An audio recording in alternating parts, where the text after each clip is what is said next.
Continuamos en Perfil, estamos conversando con Carlos Prosperi, candidato presidencial de Acción Democrática para participar en las primarias del 22 de octubre. Nos decía que su candidatura va independientemente de las condiciones en que se realiza el proceso y venimos haciendo una especie de ocultación de qué caracteriza el discurso de su candidatura.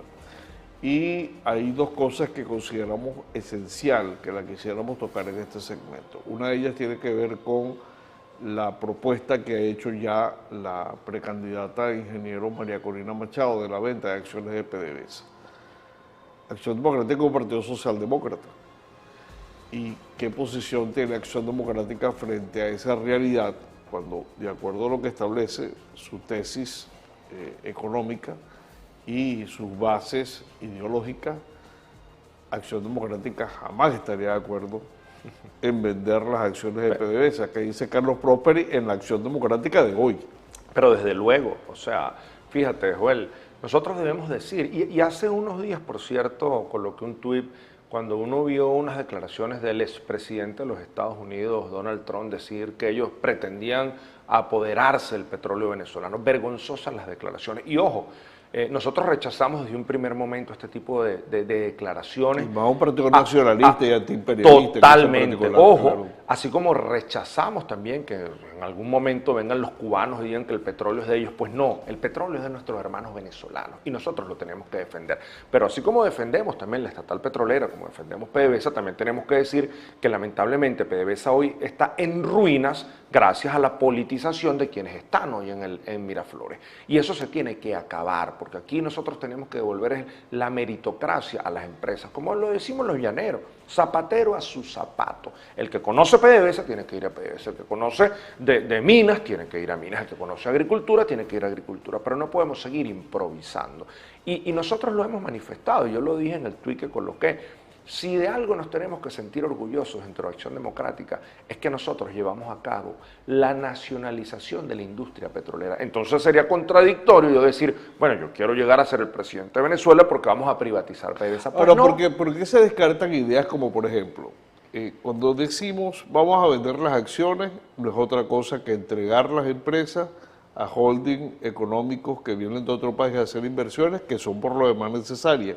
Pero estamos descartando todo ese capital humano que se fue del país, que está en Noruega, que está en Argentina, que está en Ecopetrol, que está en Estados Unidos, trabajando para cualquier cantidad de refinerías, otros que están sin trabajo, dedicados a otras áreas, pero que es la gente que se formó en PDVSA. Total, total. Y eso es lo que hay que rescatar en nuestro país. Ahora, fíjate una cosa, que es lo que tú tienes que constituir, empresas mixtas donde el Estado se reserve el mayor número de acciones para poder sacar adelante PDVSA, porque debemos recordar que PDVSA producía alrededor de unos 3.200.000 barriles, 3.300.000 barriles diarios. Y ojo, las personas que tienen 24 años en el poder manejaron la mayor bonanza petrolera de la historia republicana de este país. ¿Tú sabes lo que es? Un barril de petróleo costaba $100 y se producían 3.200.000 barriles de petróleo.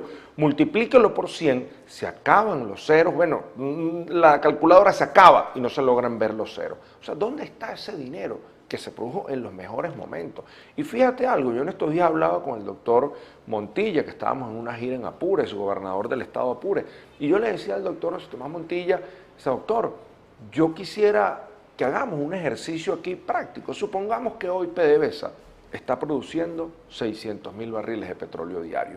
Y digámosle a PDVSA que tiene que hacerle una donación al pueblo de Venezuela.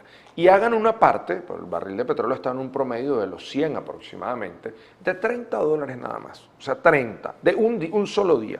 Y uno multiplica $600 por 600 barriles por $30 y estamos hablando que son 18 millones de dólares.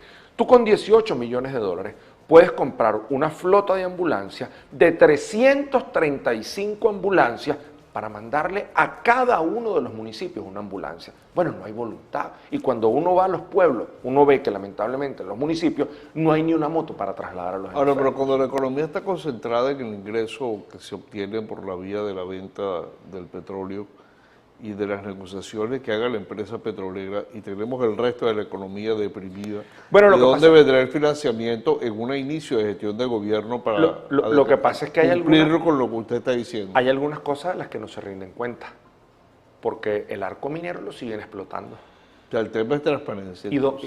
Pero por supuesto, ¿y dónde está hoy los ingresos del arco minero en Venezuela? Porque a Venezuela no se le rinde cuenta sobre la explotación del arco minero, no solo se está haciendo un daño ecológico, sino que hemos visto cómo inclusive comunidades indígenas han sido atropelladas por esta explotación prácticamente criminal en el arco minero. Bueno, ¿y dónde están los recursos del arco minero? Y en Venezuela no solamente producimos petróleo, en Venezuela se puede poner en marcha, por ejemplo, las empresas de Guayana. Hace un ratico lo decía, las empresas de Guayana, debemos recordar que debido a la crisis energética de aquel momento, Hugo Chávez dijo que tenían que recortarse un 50%, y hoy en día las empresas de Guayana tienen un 10% funcionando. Y cuando tú revisas, por ejemplo, lo que es Alcasa, Benalún, la producción de aluminio en Venezuela, bueno, ellos se producen a través de unas celdas. Allí existían alrededor de 1.300 celdas instaladas. ¿Qué hicieron estos señores? Apagaron el 50%, después lo fueron politizando, se fue apagando poco a poco las industrias del aluminio en Venezuela,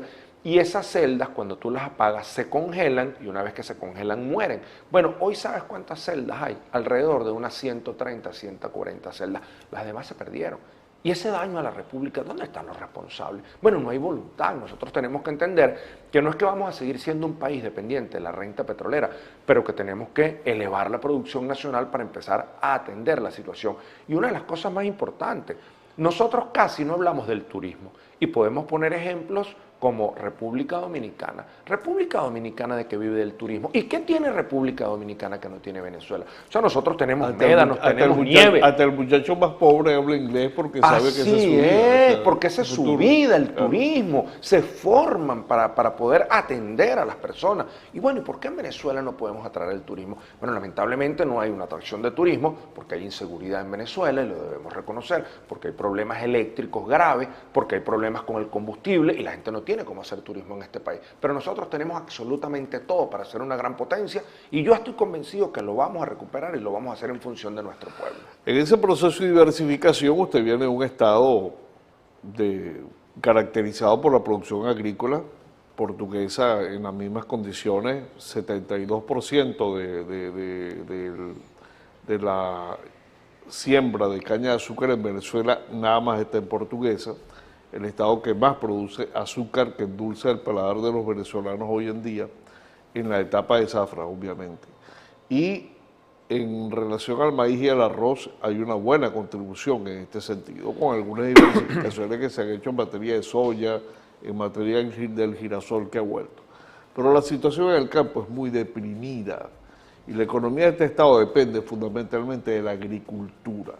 ¿Cómo ve usted este tema en un ejercicio presidencial? Cada quesero lava su queso, ¿no? Dicen por ahí, algunos dicen que es que alaba, pero cada quesero lava su queso. Yo te voy a decir algo, en Guárico tenemos la dicha de que producíamos arroz, todo ese eje de Calabozo, todo lo que es la represa, el sistema de riego del río Guárico y la represa de Calabozo, donde además teníamos la posibilidad no solo de producir arroz para cumplir de manera importante con el abastecimiento al mercado nacional, sino que se podía exportar el arroz a Colombia. Hoy lamentablemente hemos visto cómo se ha venido a menos. Debemos reconocer que en Portuguesa ustedes tienen altos rendimientos en torno a lo que es el maíz. Quizás en Guárico los rendimientos no son tan altos porque ustedes tienen en el invierno un ciclo un poco más lluvioso que lo que nosotros tenemos en los llanos centrales, pero hoy, ¿sabes qué nos preocupa de todo esto, Joel? Que lamentablemente no se han llevado adelante programas agrícolas para atender a nuestra gente. Y cuando hablo de agrícola no es que quiero quitar la parte pecuaria, pero me refiero a que estamos en el invierno o en la temporada de lluvia, porque a veces uno dice el invierno y la gente dice, bueno, pero ¿cuántas estaciones crees que hay? No sé, pero es que los llaneros hablamos así. Bueno, está en la temporada de lluvia. Y en la temporada de lluvia, bueno, todos sabemos que uno en mayo empieza a mover la tierra, si está un poco cansada, porque ahora se ha ido tecnificando la siembra, y uno usa las mínimas labranzas, pero sin embargo uno trata de meter una rastra y poder voltear un poco la tierra previamente para iniciar el ciclo de siembra. Bueno, y a la fecha Ya estamos en junio bien avanzado y no hemos escuchado de un solo programa agrícola para atender a nuestros pequeños, medianos y grandes productores agrícolas. Bueno, eso lamentablemente es un grave daño que se le está ocasionando no a los productores, a la economía venezolana. Ahora, ¿Y por qué? ¿cuáles serán los programas o cuáles serán esos planes? Vamos a conocerlo en el próximo segmento porque el tiempo nos obliga a hacer un paréntesis. Cumplimos estos compromisos de publicidad, ya regresamos con Carlos Prósperi, precandidato presidencial de Acción Democrática para las elecciones del 22 de octubre, que ha convocado la plataforma unitaria. Ya regresamos.